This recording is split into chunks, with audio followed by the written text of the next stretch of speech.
Welcome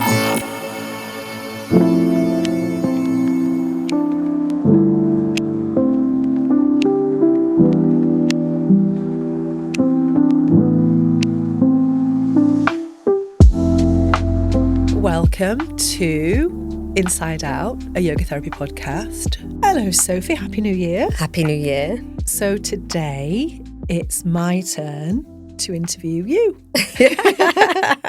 So obviously the purpose of these is so that we can sort of introduce ourselves in a way that covers as much ground as we could in this hour, and to really kind of dig into your journey. So I'm going to start with that question that you started for me, which was, what is yoga? Yes. But I'm going to say, what is yoga to you? Yeah, and what I love about what you've done there is taken a great question but made it extra meaningful, because yoga does mean so much to us all in different ways. It's such a subjective interpretation, isn't it? When I have been thinking and reflecting on this, I think really what yoga means to me is it offers me opportunities for what I think of as a quiet, kind retreat to process the life events that make me suffer. And when I think about my journey towards yoga, it's that understanding that, as you said in your episode, that yoga is there to make life that little bit better.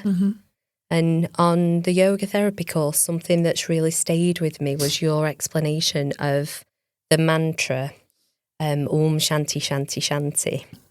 And this idea that our mind experiences, roughly 60 to 80,000 thoughts a day is what they reckon so far. We know that they're constantly developing understanding of the brain. But in that confluence of thoughts that we have, we are often experiencing suffering at the hands of external forces that are beyond our control. And the way that I always describe this to clients is things like, the wars of the world that we wouldn't choose personally to have happen. And then I always say, that's all right. Jane and I are recovering from health issues. We're doing well. And that is a good example, external things coming into our bodies that is beyond our control. Everybody that we know has been poorly. And then I usually say, the weather in Oldham, we are so stoic here in Oldham for those grey skies that are beyond our control. And we can feel that oppression of the weather change, and it can make us suffer. And then the second shanti of the people and the beings that are around us being beyond our control ultimately. And we do suffer at the hands of other people's behaviours, other people's opinions, whether it be on a global level of politics or on a smaller level of just the dynamics of our relationships in our lives. And then when you said that third shanti of it's this idea in yoga of that which is in our control, our own thoughts, our own feelings, and our own behaviours. And when you said that on the yoga therapy course, it just reinforced everything that yoga's ever meant to me, which is, it's that thing of there is so much stress that comes from things that are beyond our control. And what yoga does is give me that space to go, well, actually, how can I respond to the stuff that's going on in my life? How can I process the mental, physical, emotional, and spiritual either connections or disconnects that I have? And that's what I mean when I say that it, for me, offers me like a retreat, a quiet, kind retreat, where I can really just come home to myself. And come home to myself is one of these phrases that's particularly meaningful for me because it stems from my first mentor, Marilyn. And for those people who come to my classes and to those who know me, they know that Marilyn is the teacher that really had a profound impact on my life. Her teachings really resonated with me. And I remember when I first went to her meditation class and she said, "Come home to yourself." And Oh, yeah, and it was that idea of, hang on a second, what do you mean? I don't need to be literally worrying myself sick about everybody in my life, the state of affairs that are going on around me. There's an opportunity here to take a pause and a break from that, to create some space to come into myself and to try and understand the impact that what I was going through was having on me. That makes sense. yeah, it does make so much sense. And so to go back to that then, what was it? I mean, what was it that initially, I know you said what you love about yoga, but what kind of brought you to yoga in the first place and brought you to Marilyn's class? Yeah, that's the origin story of how I came to yoga is an interesting one, because I think that some people come to yoga to the physical practice in a community group class, and often people are looking to manage their physical health. Whereas my origin story with yoga was absolutely definitely looking to process my mental health and my mindset. So if we go all the way back to 2016, there had been some significant life events that I'd been through that were leading to me feeling more suffering. The first one was that in 2013, my dad died, and Dad had had congestive heart failure. And with congestive heart failure, in some people's case, it can be this slow and steady approach that people are living with. And then towards the end of their life, things change and it gets increasingly intense, and symptoms rise that require more care, more time, attention and need. And in around 2011, I started my master's in occupational therapy, and Dad was just getting more poorly and more sick. And naturally, when somebody you love who is poorly, it causes a tremendous amount of suffering in your experience, because you just do anything to reduce that suffering. And I think that what then came into my life was this identity of being a carer. And it was the first time where, no matter what anybody says, when you are a carer, and if there are any carers listening, whether they're looking after babies, whether they've got people with health conditions, whether they've got two little puppies like Mum and Gemma have right now, when you have got something, a being that you love that has those needs, you have no choice but to outsource your empathy, your compassion, your energy to support them in going what they're going through. So my experience of being the role of carer for Dad was, we just loved him so much, and he went through such a lot in the latter years of his life. And really, when I look back, I often think of it in my mind as like, he was like the sun, and we had this gravity around him. Our whole lives were orientating around what he needed. And then he passed away and he died.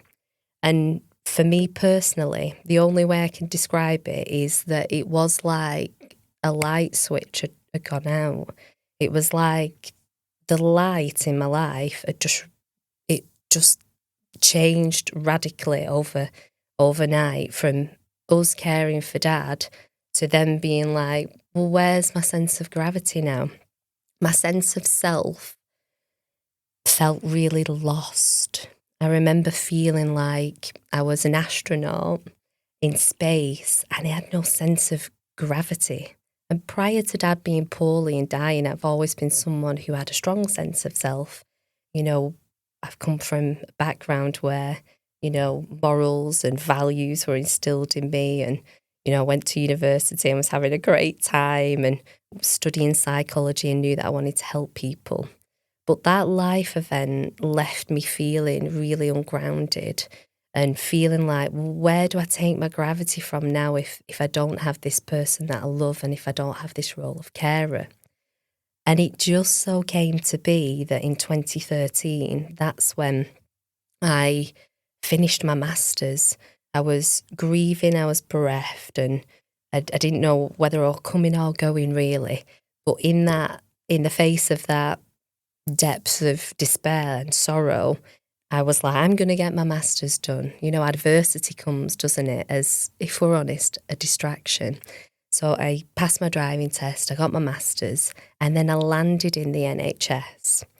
So we can talk more about this in another episode, about how our nervous system becomes wired to have a stress response. And my stress response when Dad was dying was definitely, I'm going to fight for you. I'm going to give you the best possible care. I'm going to do everything that I can to reduce your suffering from an external person to help you. And it was also fix. How can I problem solve this situation? What do I need to do moment by moment, day by day, to just make you feel a little bit better? And then mixed in with that was this, I really want to be there for you as your daughter. I really want to make sure that you take from me what you need. And that stress response then lent itself to me going right into the NHS. So Dad had died, was feeling really lost, and then I got my first job in the NHS. And as we know, the NHS is something that I'm incredibly proud that it exists. It's something that I believe wholeheartedly in. It was once said to me that the NHS provides free healthcare to people from cradle to grave, irrespective of race, religion, gender, sexuality. And I thought, yes, sign me up. That's me. That's what my values mean to me. And I still believe in the NHS now, and I've recently moved back into working with the NHS as a wellbeing practitioner. But when I was working in the NHS in 2013, because I felt this sense of ungroundedness and I didn't know how to process what I was feeling with my grief of Dad, rather than taking a mental health role, which I initially was going to do, I followed the route of what we call, the physical health side of things. Although you and I know they're, of course, intertwined, they're not separate. But on a literal level, it was a choice of, as a junior OT, do you want to go and work on a psychiatric inpatient ward, for example, or do you want to go and work on an orthopaedic ward? So I was like, I'm going to go do the physical health. Even though I'd studied psychology, I thought I'm going to go down the physical health and just get on with things as best I can. And what I found in the NHS was that there were wards that I worked on personally. I know that everyone's experience of the NHS is very different.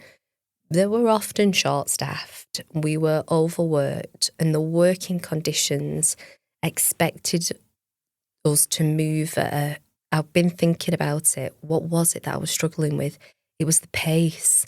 They expected us to work at such a rate to move through these patients, and to stop bed blocking was, one of those phrases. Get people out, get people discharged, get them home safe. But as the practitioner and occupational therapist, it felt too quick for me.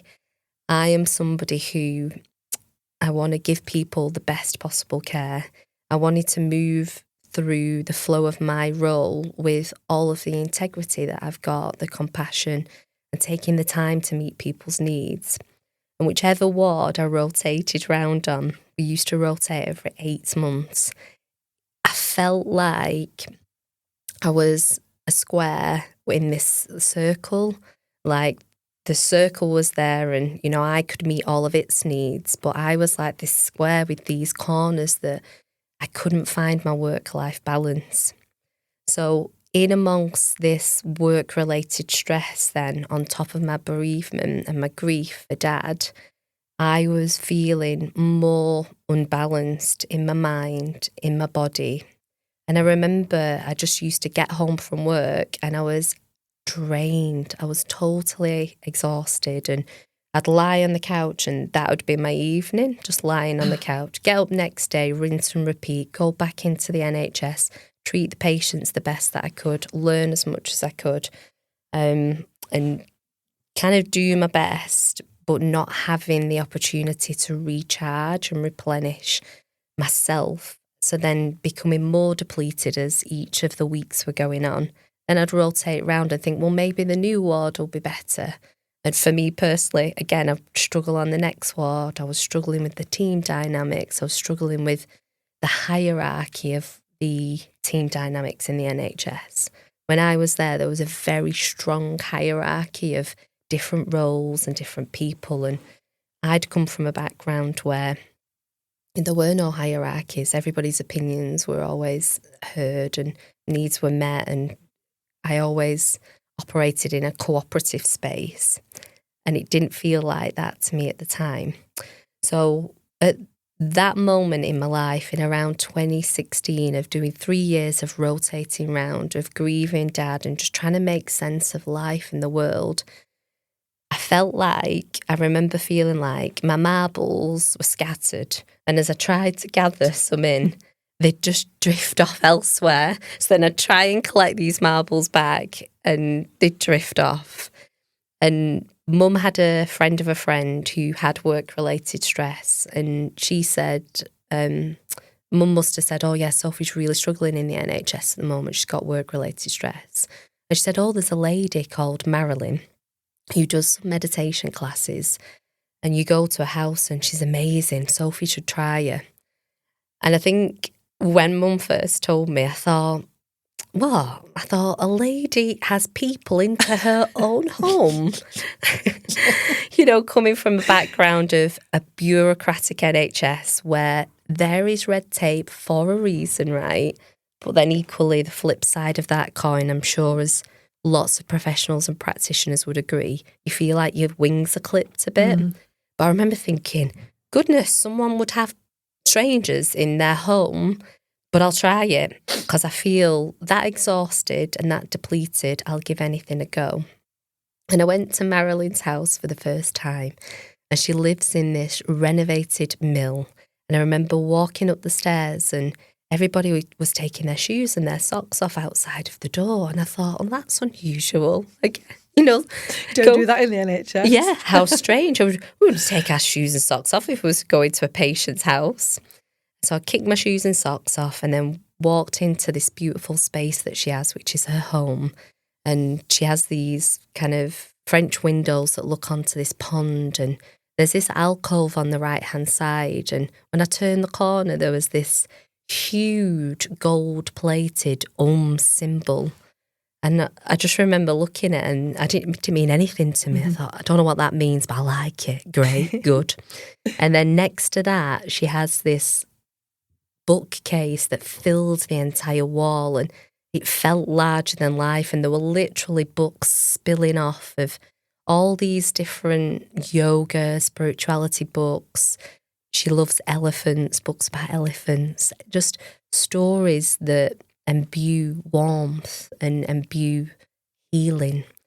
And I rolled out the yoga mat, and it was not the first time that I'd been to, as in a physical yoga practice. I used to do that at the gym, but it was the first time I'd ever been to a meditation practice. And I sat down on the yoga mat and she said, welcome.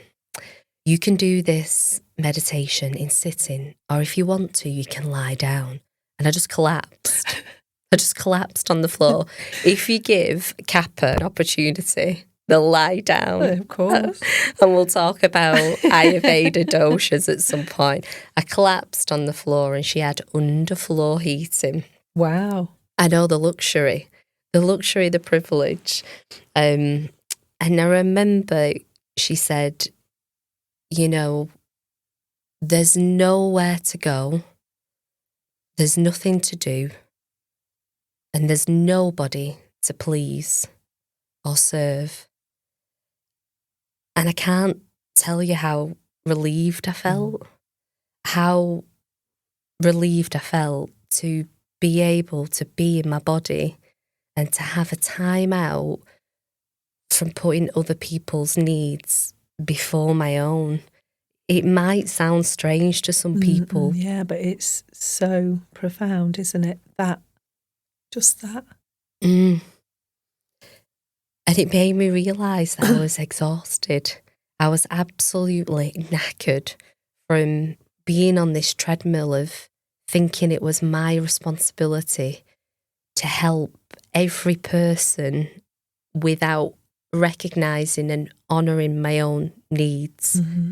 And I'm sure if anybody works in the NHS, I do feel like, or in any job, you know, at Christmas, we sat around the family table and there were 3 people who work in corporate events and corporate jobs.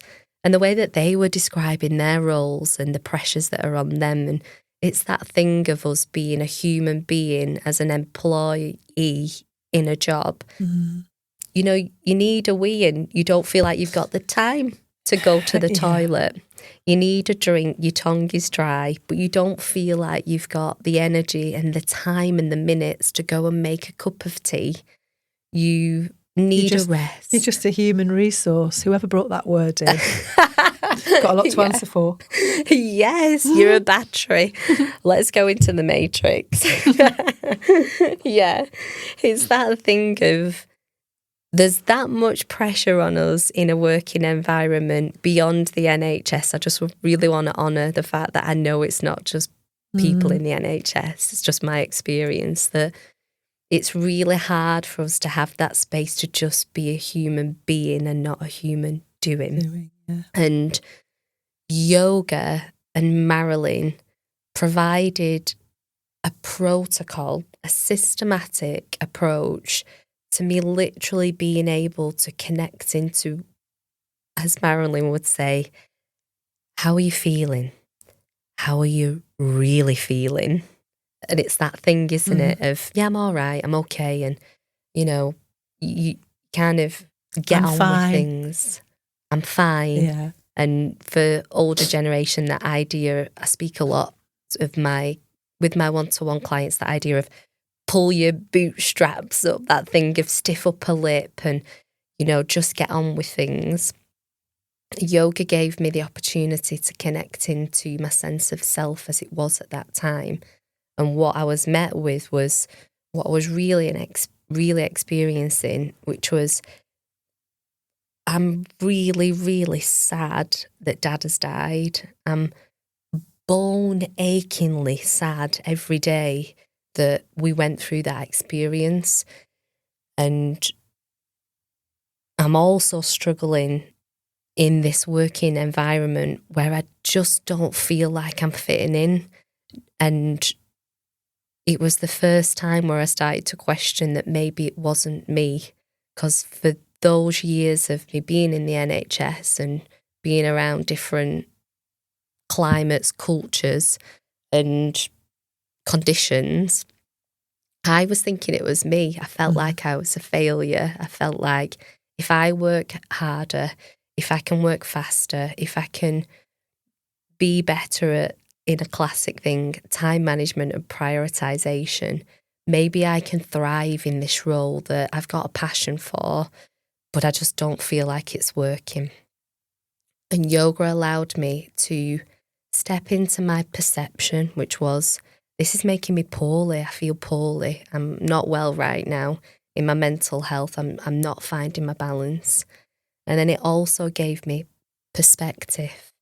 Do you need to step back from this situation? Can you make a change, Sophie, in the way that you want this to be? And the answer was always a resounding no. And my God, did I try. I whistle blew on things that I didn't think were ethical. I was a union rep and stood up for people and stood up for us as, you know, Band 5 occupational therapists. I always fought for my patients. And even when people weren't my patients, I could never turn a blind eye. And people would say, bed 27's not your patient, Sophie. Stop worrying. No, they're right there in front of me. If I can see something, I'm going to be responsive to that. But I couldn't make the change that I wanted to be able to make. And through exploring how I felt and giving myself opportunity to step back, yoga helped me to see that I needed to create some space and distance from that. And that's when I started to take little breaks to go travelling. It had to be travelling, didn't it? Yeah, I mean, we have to go off and go to the other side of the world when we need a break. Find what we're looking for. To try and find what we're looking for, yeah.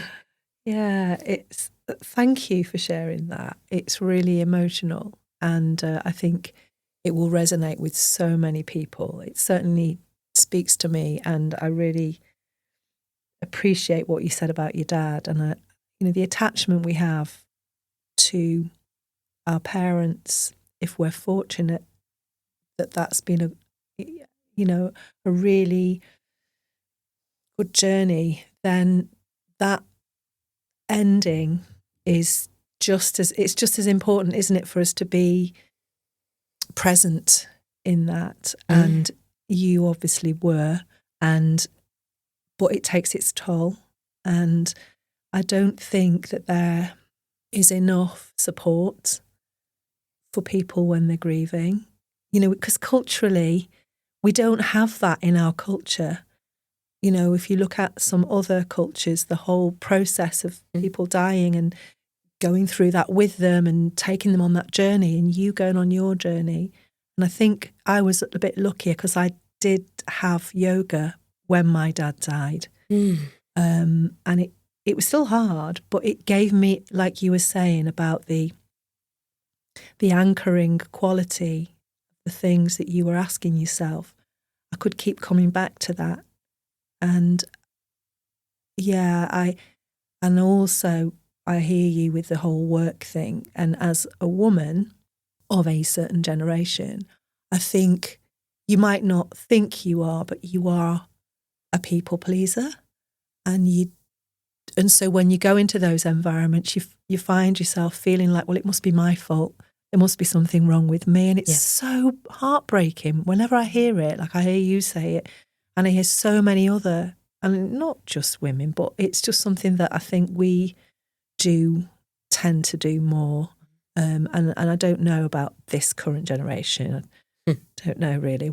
We'll see how my niece works out and see what I see with her. But so how fabulous. And Marilyn is a legend.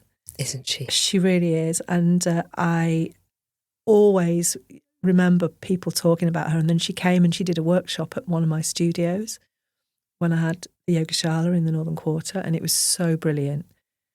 And it was so different to anything that I'd ever, experienced before. And I just felt that authenticity. And like you said, there's a warmth, isn't there, to teachers like that. She's an OG, and she's lived her life. She's gone through all the stuff, but she's rooted in something really real, proper practice. And obviously that was what you needed, and how great that you found her. Oh, yeah, a simple twist of fate, because it wasn't even like it was mum's friend. It was mum's friend of a friend who mentioned Marilyn. And that thing that you just touched on there of this quality of warmth is exactly what I found in Marilyn, is that she is one of those teachers who shares compassion and holds an incredibly safe and ethical space. And I feel really fortunate that was my entry point into yoga. As you and I know that in our next episode, we're going to be talking about the ethics of yoga and an example of something that's gone on in the yoga community, or I suppose the yoga sphere, we should describe it as. But to come back to Marilyn and to women, Dr. Kristin Neff has a really nice book called Fierce Self-Compassion. And her book is saying that, as women and the way that the environment has shaped us, we have our genetics, but the environment being this constant influencing and wiring state of affairs that results in women struggling with self-compassion. And I think that is what Marilyn holding space for compassion allowed me to do, was to simply be kind to myself, as kind as I can so freely be with plants, puppies and humans that come around me. It comes so abundantly from women to everybody that they meet, and that struggle and that battle is often, but actually, can you give yourself what you're giving to other people? Marilyn's meditations offered a space that felt safe for me to feel what I was feeling and then to offer myself some kindness. And the other thing that I would say about yoga on the point of bereavement, which is just an interesting reflection that I have been thinking about, is I mean, I grew up as an atheist, and I always describe my journey in yoga from being from science to spirituality. This journey of loving the science part of academia, of research. I like to bridge the gap between the two. But what I'll say about Marilyn's meditations is that they afforded me a luxury in my journey of grief that I didn't have before that, which was when someone dies, the main thing that I was struggling with was a lack of connection to Dad. It felt like grief was all this love that I had for him and it had nowhere to go. And I remember when Marilyn just did a standard meditation of breath work, of exploration. It wasn't even a visualization. And just the way that my brain was processing all of my emotions and my feelings, I remember that I had this sense, this imagery, this collection of stuff inside my brain where me and Dad went on this hike. We walked up this hill, which we'd never walked up this particular hill in my mind before, and we sat down and we had a cheese sandwich together, right? And this is me and Dad to a T. Simple, cheese on toast and drives in the car and Dylan and Hendrix and simple, beautiful connection. And that meditation offered me something for the first time that I'd never had in my journey of grief, which was a reconnection to Dad. It gave me a new memory that I understand didn't happen in the real world, but it happened inside of me. And it began to kind of place a brick in the road to me walking a path of reconnection to Dad. And, when I think about my journey of that, I like everything to have an explanation. I love teaching students about their nervous system and stress, and that side of me still exists. But what I love about yoga and this ability to connect into ourselves is that there is a magic amongst our existence of humans. In amongst the mundanity of life, there is an ability to reconnect to whatever you want to reconnect to. And for those people who are grieving, and this week alone I've had a couple of clients their husbands have passed away, and they've said to me, I'm devastated, but it was 3 years ago, I should be over it. Firstly, time span doesn't exist in the continuum of time. I don't think is relevant to grief. And secondly, I was kind of saying to them, how can we find a meaningful connection to you now in the here and now for you to reconnect with that person? And I just don't think science had the answers for me. Mm-hmm. I don't think that in that time from 2013 to 16, I felt that reconnection with Dad. And it was yoga that offered me that way in to feeling that wealth of love that I know that he has for me and that I have for him, and just to process it in a different way. Yeah. It's so interesting, isn't it, the thing of grief? Because I don't know where I heard it, but that this idea that, like it was 22 years since my dad died on Sunday. And 22 years, it seems like yesterday, but the thing about grief is, especially in the early stages, and I say early stages, I'm talking about the first 5 years, really. Definitely. They say that grief is like, it was a beautiful image, that it's like the sea, and sometimes it's just lapping around your ankles, and sometimes it comes up a little bit higher, and sometimes it takes you off your feet and pulls you under, and it moves between those things. And it just really spoke to me, because that was my experience. And I think, again, it's a bit like the Sukaduka roller coaster that I talk about, this roller coaster when we're born, and we're on it. We can't get off it. And it's going to spin around and go and round and round. It's going to go under, it's going to go deep and everything. And when we don't have yoga, the highs are really high and the lows are really low. And everything feels really extreme. But for me, having a yoga practice and having a meditation practice helped me to hold it in a crucible that means that, yes, the lows can be low, but there's like a cushion around it that stops me being pulled under. I'm using a couple of metaphors there. There's a roller coaster and there's the ocean. But do you know what I mean? I'm not getting pulled under in the way that I would have been if I didn't have that anchor. And that's what I'm hearing from you about having found it and then having a protocol to work with that allows you to be with your grief, not to push it away or think you should be getting over it by now. I mean, I had somebody say that to me when I was about a year in. I'm sick of your miserable face. It's about time you got over it. It's been a year now. Pardon? Yeah. It's just so, because they had never had that relationship themselves. And so they didn't understand what it was like to feel that grief. And I don't know, I mean, it was a really close friend and we talked about it and it was like, I'm really sorry, you know. But in a way, the world makes people feel like they should be getting over it. And yoga's great because it helps you to take your time, doesn't it, with everything?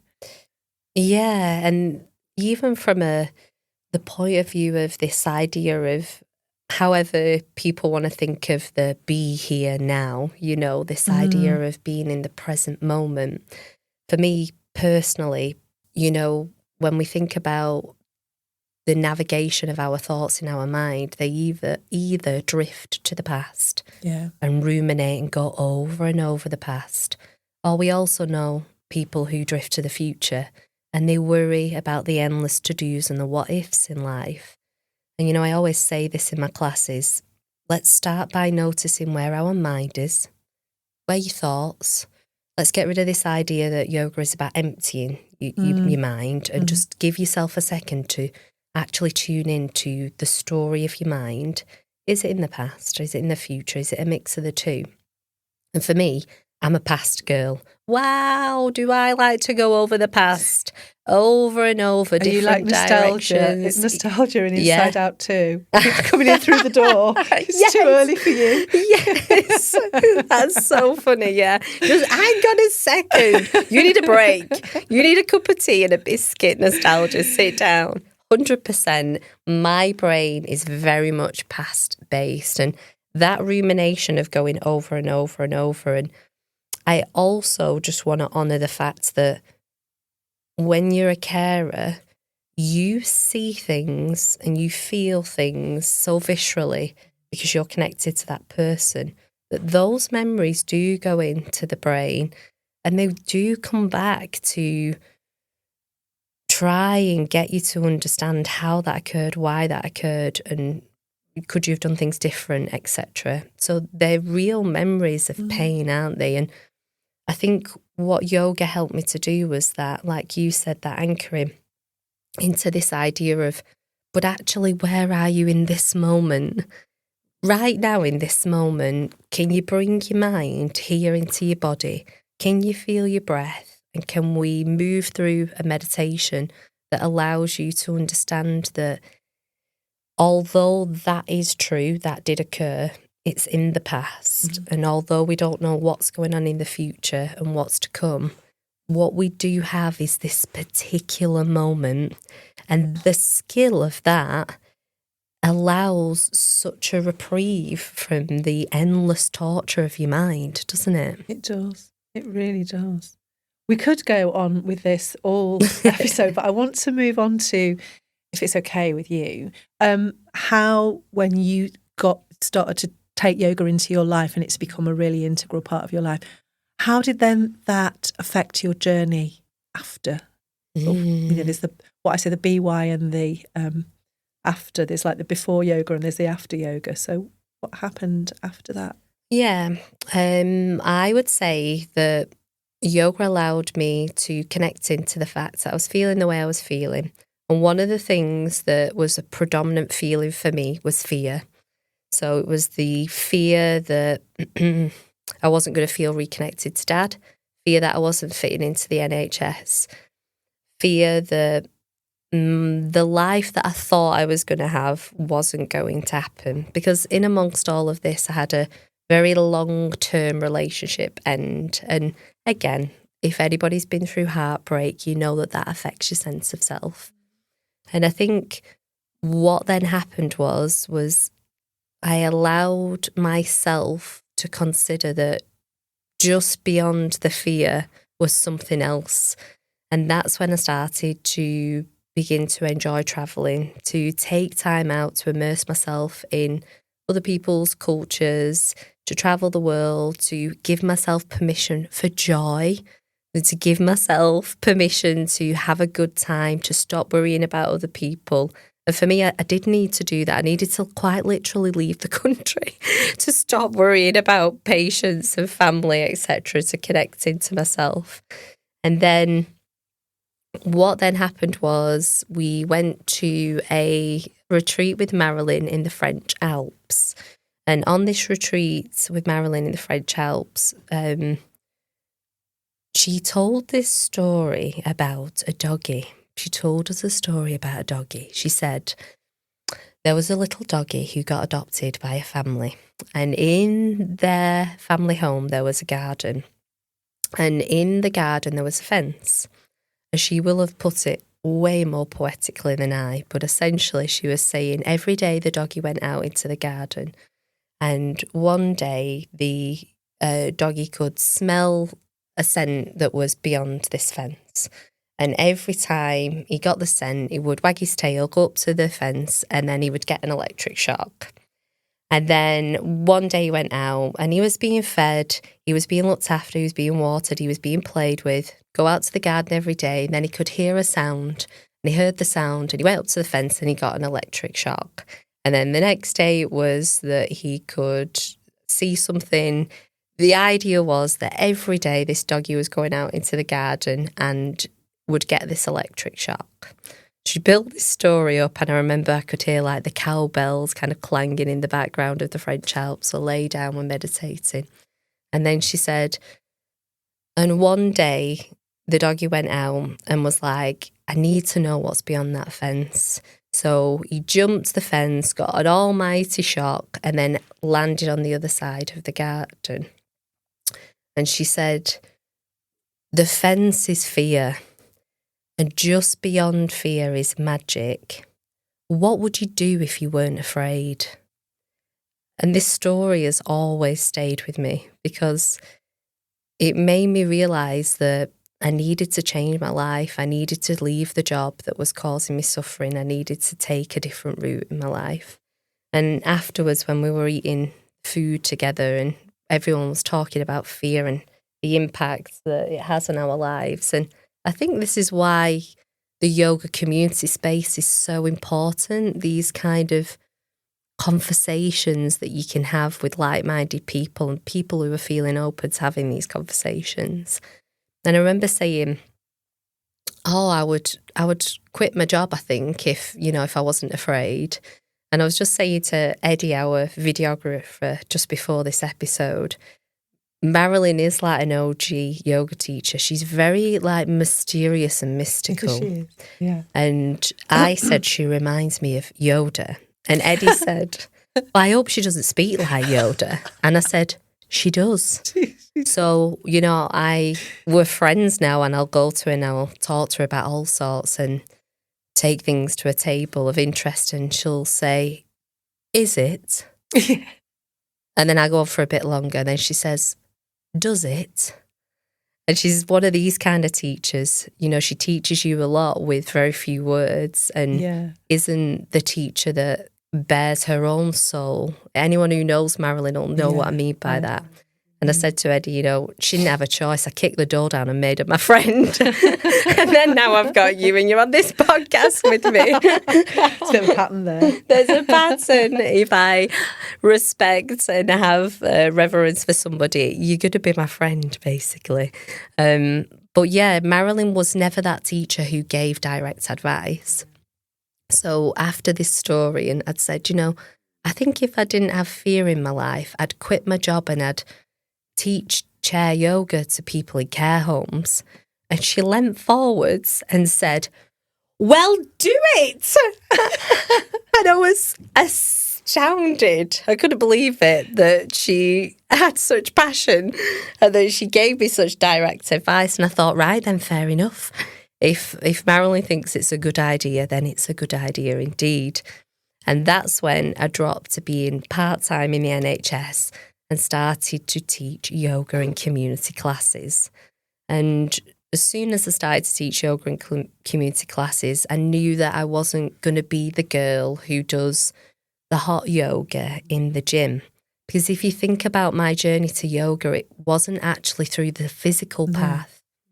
It was down, I feel like it was, through the meditation path. I feel like I stepped right to the source of yoga, which was, how are we going to manage your mind? And that's not to say that yoga hasn't had a tremendous impact on my physical health. Because if you're disconnected to your body, how can you manage any symptoms of any health condition? If you don't know that you're thirsty, you're not going to drink your water enough, literally. If you are not connected into the fact that nutrition is fuel, you're not going to eat the foods that are good for you. If you don't understand that building muscular strength is going to add to a longer life, taking stability in your joints is going to give you more energy, then you're not going to be able to manage your energy. So it's not that yoga hasn't afforded me an extreme amount of benefits physically. It's just that the way that I came to at it was never going to be, this is a physical only practice for external exercising. It was never going to be, can you do a headstand and what do you look like? Yeah. Because even when I went on my yoga teacher training, I remember speaking to the spiritual teacher about the physical asana teacher who was grinding us every day. Yeah, I did one of those 3 weeks, 200 hours, all combined, because I was fitting it in around my full-time NHS work at the time. And Marilyn wasn't doing a yoga teacher training course. She did do one for quite a while, didn't she? I missed it. Missed that boat. It must have been when she was younger and maybe doing those courses. And I remember speaking to the spiritual people were getting injured on the teacher training course. Like, why wasn't the spiritual teacher and the asana teacher, what, separating it like that? That's weird. Exactly. And it was somebody who, the teacher of the asana practice, I remember they said they'd studied in India. And I remember they themselves told a story that they were in a particular, like a yoga shape, and their teacher had come over and pushed them into a position and caused an extreme injury. Massive eye roll, sorry. Yeah, of course, huge eye roll, right? And therefore that reciprocal cycle had continued where he was then being hard on us. And I remember him saying the words, if you cannot do this vinyasa ashtanga practice, you cannot be a yoga teacher. Like, it was very much that strict, punishing attitude. And I remember being like completely bamboozled, having come from a safe, compassionate practice from Marilyn. It's a shock, isn't it? And I said, this is not what I was expecting. I'm not expecting to have to defend and, stand up for other members in the community on this course. This is not what I've come from. I have a yoga teacher, and this is not the way that she delivers a physical practice. Physical practice with Marilyn was always, if it doesn't feel right, don't do it. Well, exactly that. And again, when you're faced with that kind of situation where you're doing the physical part of the practice, but it has no relation to what yoga is. We had a massive conversation about this at the weekend, as you can imagine. And it's just like, just go away. Why But that's the majority, unfortunately, in that kind of world, isn't it? It's almost like boot camp. Yeah. And boot camp for yoga teachers as well. So, and absolutely boot camp in the studios, because that's what I then started to do. I started to do a hot yoga practice. So I'd go to Marilyn for meditation, came back and took on this thing of, I need to look a certain way to be a yoga teacher. I can't tell you how long that stayed with me. You don't look a certain way, you can't teach yoga, and you can't do certain shapes, so therefore you're not a good yoga teacher, Sophie. That took ages for me to process and to let that go. Yeah. And then in this hot yoga practice, in which I arrived back after my yoga teacher training, I remember that, all this time I'm still working in the NHS, still struggling with those working conditions. And I was going to hot yoga. I remember going every day at one point, and it's such a physical practice. And what I've experienced is very much the teacher was literally telling us, try harder, you're not doing that enough. You look at me, I'm doing it. Why aren't you guys doing it? Physically saying these words to us. And I was going away feeling like a failure. And I remember speaking to Marilyn and saying, I'm doing my hot yoga practice every day for an hour and I don't feel any better. Like, I'm really struggling. I'm still stressed out. She said, stop doing it. She said, if it's not making you feel better, don't do it. Stop doing it. And it's that thing, isn't it? Yeah. Of we're all looking for mentors. Mentors have been a part of our existence of human beings. We look at Indigenous populations, wherever we are as humans on planet Earth, we all have mentors. And the role of teacher is that part of that is a mentoring role, isn't it? And I think that in a secular society like ours, we're looking to build community, we're looking to be in communities, and therefore we look to, originally we might call them elders or mentors. And when you look to a mentor and they're telling you that you need to try harder and you're not doing a good enough job, that you don't look a right way, it's going to, when you respect someone, it goes into your mind, doesn't it? And you think that, again, you're the problem. Yeah. And that's where my journey with hot yoga ended. Hooray. Yeah. Yeah.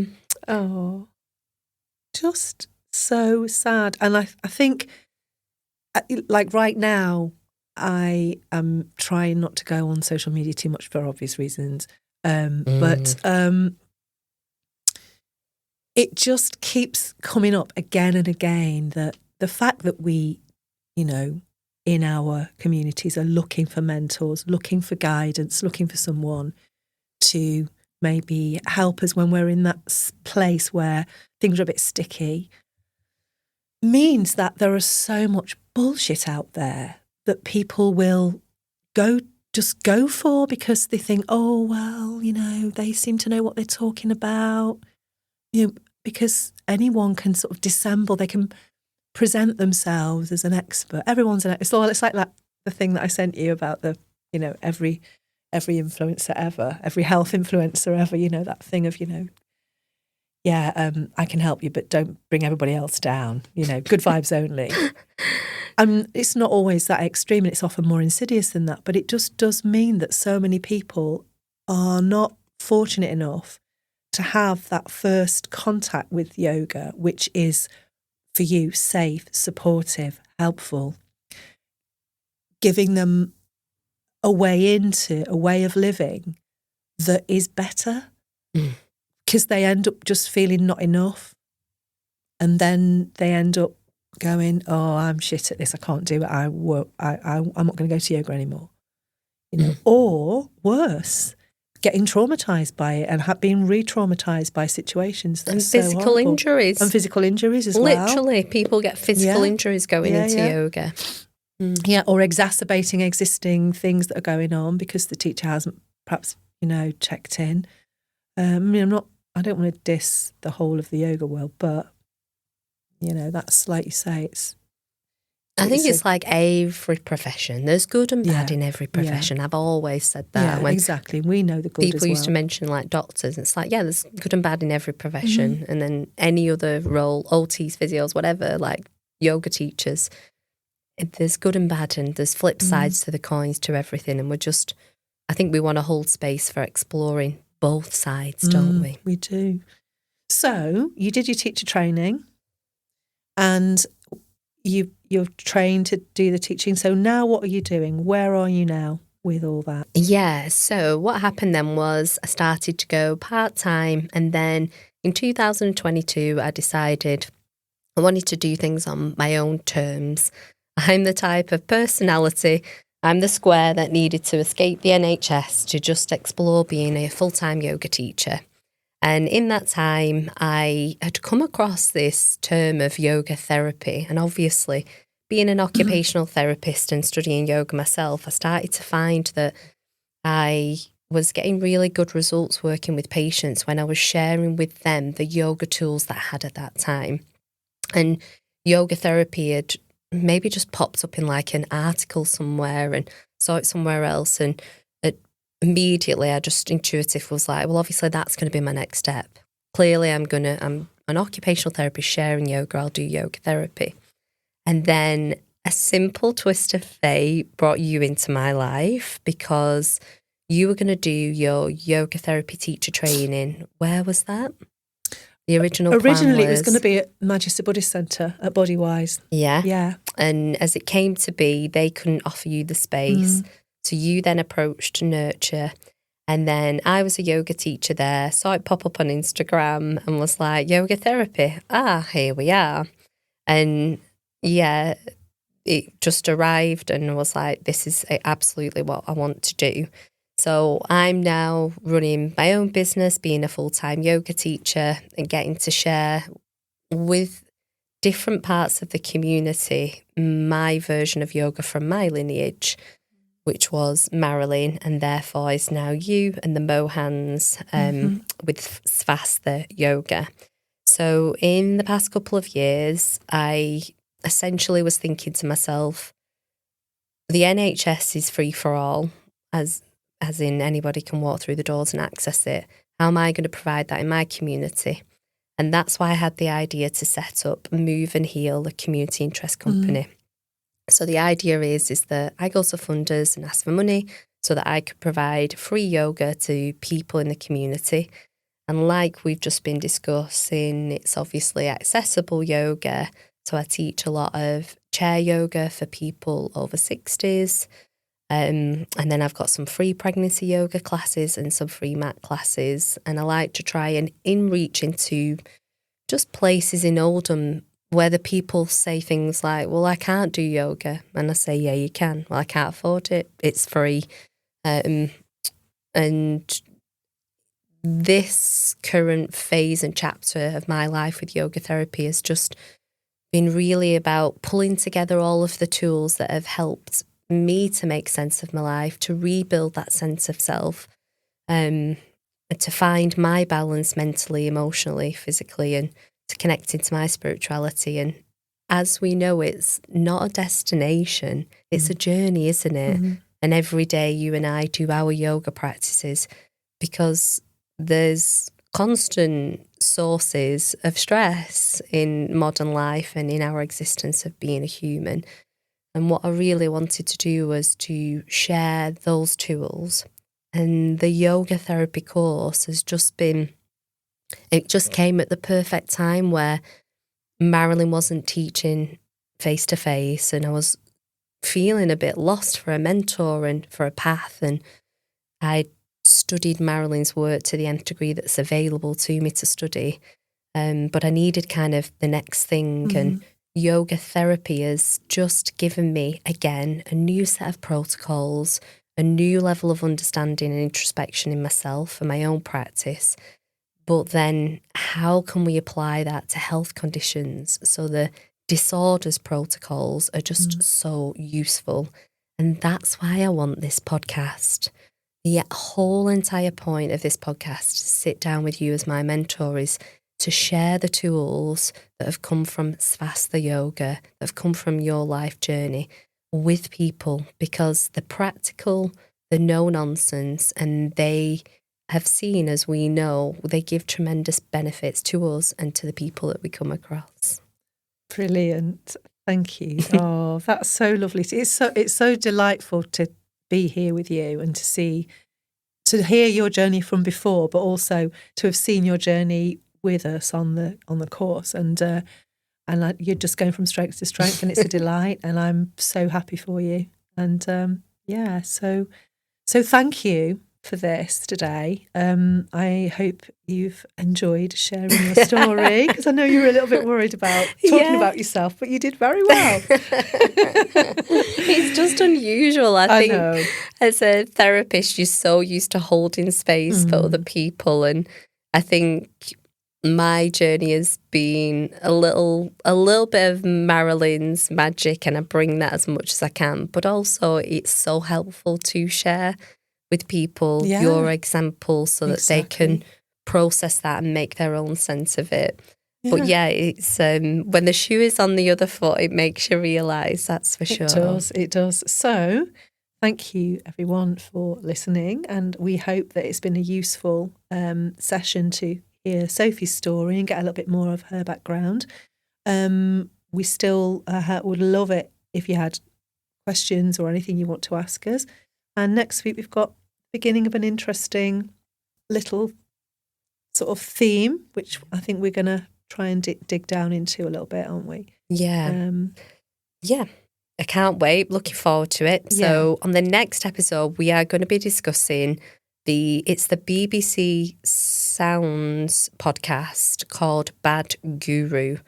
Looking into the story of this podcast and how it raises questions of ethics in the yoga world, what it means to be part of a yoga community, what it means to lead a yoga practice, and just really taking that podcast as an opportunity to shine a light on it respectfully and compassionately to all those who are involved, but also unpick, like we said, that side of the coin of there's some stuff going on here that is not healthy and it's harmful. So that's what we're going to dig into. Yes. So we'll continue doing no harm for the next week. Thank you. Thank you. Inside Out, a yoga therapy podcast, is hosted by Jane Cragg and Sophie Coggins. To leave comments, ask questions and interact with the show, follow Yoga Therapy Podcast on Instagram. Please also subscribe, rate and leave comments wherever you listen to help the show reach more people. This podcast is recorded at QPod Studios in Oldham and produced by me, Matt Dean, with video production from Eddie Corteen for QPod Productions. For more information, visit kupod.co.uk.